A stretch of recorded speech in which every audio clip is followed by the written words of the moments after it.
दुनिया के शुरुआती दौर में जब इंसानियत अभी नई नई थी और लोग धीरे धीरे अल्लाह के रास्ते से भटकने लगे थे, तब अल्लाह ताला ने एक बड़े नबी को भेजा। उनका नाम था हजरत इदरीस अलैहिस्सलाम। हजरत इदरीस सच्चाई, इल्म और इबादत की मिसाल थे। कुरान शरीफ में भी उनका जिक्र आता है कि वह सच्चे नबी थे और अल्लाह ने उन्हें बहुत ऊंचा दर्जा दिया। वह उन लोगों में से थे जिन्होंने इंसानों को इल्म की रोशनी दी। रिवायत में आता है कि सबसे पहले लिखना सिखाने वाले वही थे। उन्होंने लोगों को कलम का इस्तेमाल करना सिखाया, हिसाब किताब समझाया और तहजीब के साथ जीना सिखाया।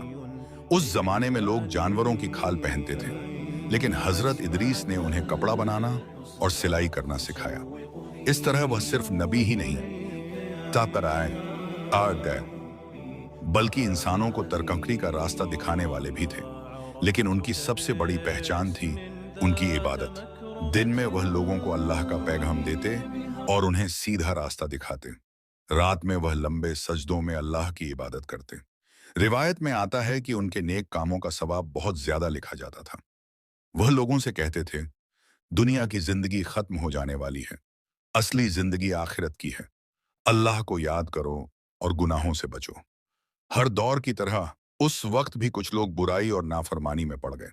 हजरत इदरीस ने उन्हें बहुत समझाया, नसीहत की, अल्लाह का खौफ दिलाया, लेकिन सब लोग नहीं माने। इसके बावजूद उन्होंने हिम्मत नहीं हारी।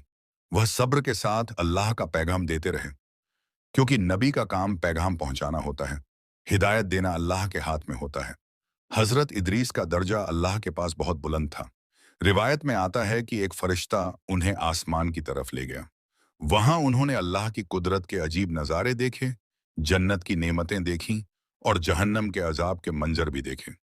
इससे उनका ईमान और मजबूत हो गया। फिर अल्लाह ताला ने अपने इस नेक बंदे को एक खास मकाम दिया। अल्लाह ने हजरत इदरीस को जिंदा ही ऊंची जगह उठा लिया। कुरान में भी आता है कि अल्लाह ने उन्हें बुलंद जगह पर उठा लिया। यह उनकी सच्चाई, इबादत और सब्र का इनाम था। हजरत इदरीस की जिंदगी हमें बहुत बड़ी सीख देती है। वह सिखाते हैं कि इल्म हासिल करना भी इबादत है, जीत है। कोई हुनर सीखना और दूसरों को सिखाना नेक काम है। लोग चाहे बात न माने, फिर भी सच बोलना और सही रास्ता दिखाना नहीं छोड़ना चाहिए। और सबसे जरूरी बात, अल्लाह के लिए की गई इबादत कभी बेकार नहीं जाती। आज हम दुनिया की भागदौड़ में उलझे रहते हैं, लेकिन हजरत इदरीस की जिंदगी हमें याद दिलाती है कि जो इंसान अल्लाह के लिए जीता है, अल्लाह उसका दर्जा दुनिया में भी बुलंद करता है और आखिरत में भी।